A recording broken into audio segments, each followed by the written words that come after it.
Hey guys, it's John here.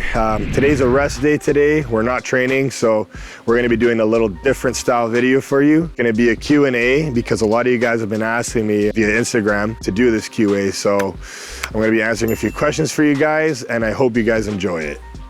All right guys, so first question today is, what is your bodybuilding end goal? That's a really good question. I'm gonna keep the viewer anonymous on who asked that. My bodybuilding end goal, I don't really know. This is the first year we're taking my physique to the competition level. I'm hoping to do good. I'm hoping to get a pro card. Who knows what the future has in store, but I'll keep on grinding. Second question for you today is, how is it like working with Joe? So if some of you guys don't know, my coach is Coach Little Joe Seaman. You can follow him on Instagram, YouTube. He's an IFBB pro. He's doing the Arnold Classic UK. And how's it like working with him? You know what, it's been very good. He's the most humble guy. Every check-in, he's a friend, but he'll give you that brutal honesty that you need. Sometimes in this sport, you don't want a coach that's just always, blowing smoke up you. You want someone to give you the honest truth, and yeah, it's great working with them, and I can't wait to see what we bring to the table. Okay, question 3. This is a little bit of a health tip in regards to the bodybuilding scene and what goes on. A lot of sacrifices have to be made in order to compete at a pro level or just in general, a competitive environment. So this question is high hemoglobin values and how to lower them. All right, so when your hemoglobin levels are high, there are probably 2 things that I would most likely do right away. The first thing is to go donate blood. Donating blood will greatly reduce your HGB numbers, and that'll probably resolve the problem on itself. If you don't want to donate blood, there's a supplement called IP6.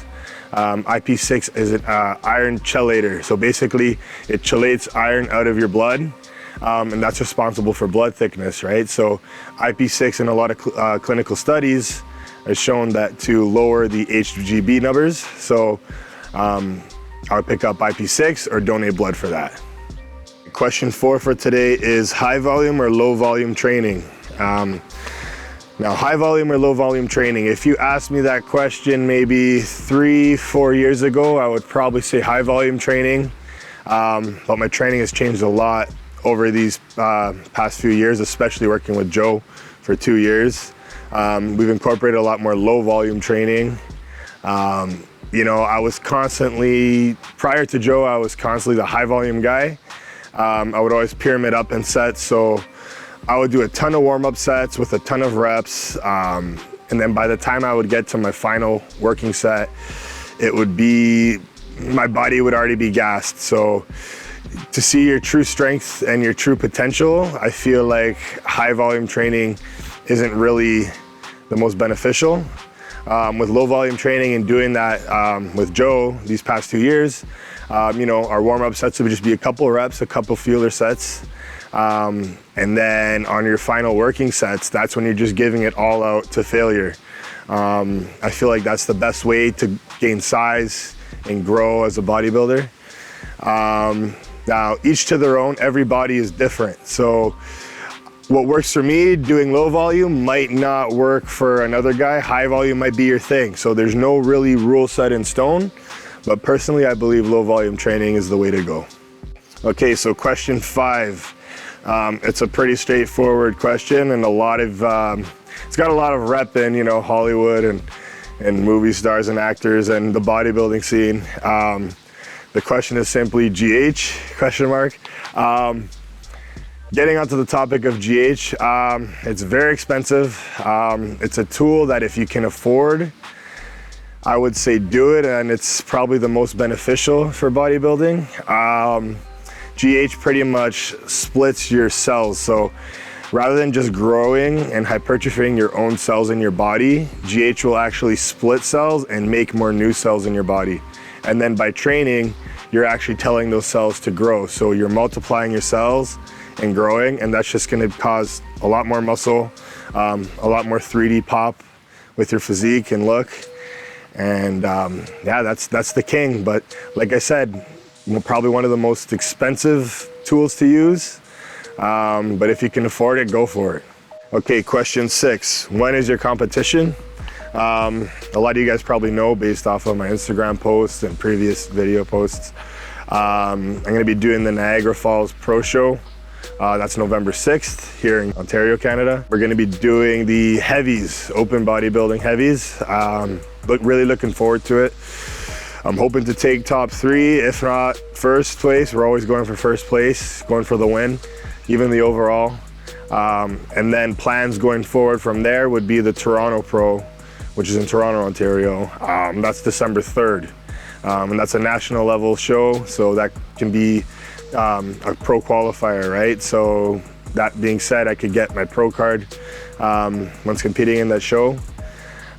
This is all new to me. I've never stepped onto stage. A lot of you guys know that, but you guys do know that I've been in the scene for a while. I've been training for almost 12 years, and I didn't want to be one of those guys who constantly just chase the trophies. I'd rather chase the physique rather than the trophy first, right? So opposed to me doing a bunch of shows, you know, at a lot lighter weight, I'd rather focus on building the physique and then showing it off when the time's right. So I feel like now is the time where I could really push things, and a lot of things can go my way. So yeah, Niagara Falls Pro Show, November 6th, Toronto Pro, December 3rd. Question number 7 today is personal favorite training style. So as you guys know from the prior question, I like low volume training. Now training style, I feel like it should always be heavy. Heavy training really brings out a different look, especially in the bodybuilding category, you know. It gives it a very like dry, grainy, dense look, opposed to a lot of lightweight lifting. That's just how I feel, and a lot of physiques show that through their training, right? Another couple styles I like are, you know, drop sets, rest pauses, forced reps. All these styles can be used in training in order to, you know, promote growth, you know, push through plateaus. You know, drop sets is basically when you drop, you know, drop the weight on your final working set about 30% to 40%, and just go for reps and pump out the muscle. Forced reps are basically just it's essentially forced reps, so you're forcing more reps out at the end of your working set. And rest pauses are basically, you'll go to failure on your working set, and then 15 seconds rest, you rest pause, and then go back to another 5 reps, rest again, 5 reps, rest again. So you're just taking short breaks in between the reps in order to crank out more reps, which means more volume in that set. So all these can be used in order to grow a better physique. And this is gonna be the final question of the day. And it's gonna be something I really wanna elaborate on. It's a very simple question, but it can go a lot of ways. So the question is, any tips for beginners getting into the bodybuilding lifestyle? This is a question I wish I was able to ask someone back then when I first got into bodybuilding and training in general. 9-10 years ago, there was not much information available as there was today. You know, there was a lot of bro science. It was a lot of researching online and taking bits and pieces. Even then, information wasn't really valid. So I didn't have that figure and guidance that I wish I did, you know. So hopefully this can help you guys out. So there's 3 different categories or subjects I want to split this question into. For tips, there's nutrition, training, and your mental. So tips for beginners getting into the bodybuilding scene in regards to nutrition is basically stop under eating and stop over cheating. This is something I kind of fell victim with. I would never really measure my foods out. I didn't want to use a scale. I just thought it was weird. I thought I was getting a lot of food in at the time, you know, 3 meals a day, maybe a shake, you know, maybe some eggs at night. But in reality, you know, if you want to be a bodybuilder, you're not going to be normal. You're not going to be a normal person, so you got to do different things. That being said, you know, 3-4 meals a day isn't enough. You gotta at least get in 6 meals a day, get your calories in, protein, carbs, fats. So under eating is one of the main things, the issues getting into bodybuilding, and a lot of beginners kind of tend to fall under. And then over cheating. So what I mean by over cheating is you can stick to your diet for the whole week and then plan out your cheat day on Friday, or even Friday and Saturday, some people do too. But that being said, I wouldn't make it a cheat. I don't ever recommend cheat days. Cheat meals are fine, or refeeds are fine. So a lot of beginners, they tend to feel like, okay, I have a cheat day, so I can eat anything in the world I want all day. When in reality, your body doesn't really know what it's digesting that day. It actually looks at it for the entire week. So say if you're on a cut and you're down 500 calories each day in a deficit, and you put in 6,000 calories on that one cheat day, that's essentially canceling out any deficit that you were in order to burn fat, by cramming in all those calories, thinking, okay, it's a cheat day, it's fine. So yeah, stop under eating and stop over cheating. That's nutrition. Now training, tips for beginners for training. I like to say lift heavy and do the hard stuff. My coach likes to say that too, do the hard stuff, Coach Joe. It basically means I fell victim to a lot of machine work, a lot of high reps, a lot of volume, a lot of pump. They do work, but I feel like the most beneficial exercises and style of training would be heavy, low volume training, like I said, especially if you want to be a bodybuilder and you want a lot of size and a lot of mass and muscle.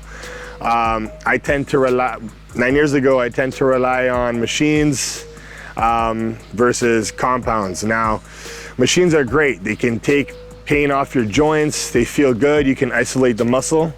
But compound movements like barbell rows, your barbell deadlift, your bench press, your squat, these are all the fundamentals, and they've been around for all these years for a reason. They're the #1 builders. So do the hard stuff, do the barbells, do the heavy rows, do the heavy squats, and this will give you a different look, and it will pay off in the long run. Now, the last part of this question would be the mental aspect for beginners getting into the bodybuilding scene. The mental game is huge when it comes to bodybuilding. You don't ever want to compare yourself to others, or at least let that discourage you. You can admire a lot of physiques. It's great to look up to a lot of physiques, but don't ever feel like your work is not enough or that you'll never get there. Or if you just see someone at the gym and they just completely blow you away and you're just feeling useless, don't ever let that get to you. You got to remember, everyone started somewhere. So that guy that you're comparing yourself to, or that girl you're comparing yourself to, they could have been training all their life for 9 years, 10 years, when you've been only at it 1 year. So consistency is key. Sticking to your meal plan, sticking to your training, lifting hard, lifting heavy, and you will reach your goal. It's science, right? You're altering your genetics. So I mean, it's only proven over a matter of time, if you're consistent and smart with your goals, that you'll also get there in the long run. So I would say not to compare yourself to anyone would be one of the main mental games of beginners getting into the bodybuilding scene. It can be very discouraging, but just keep at it.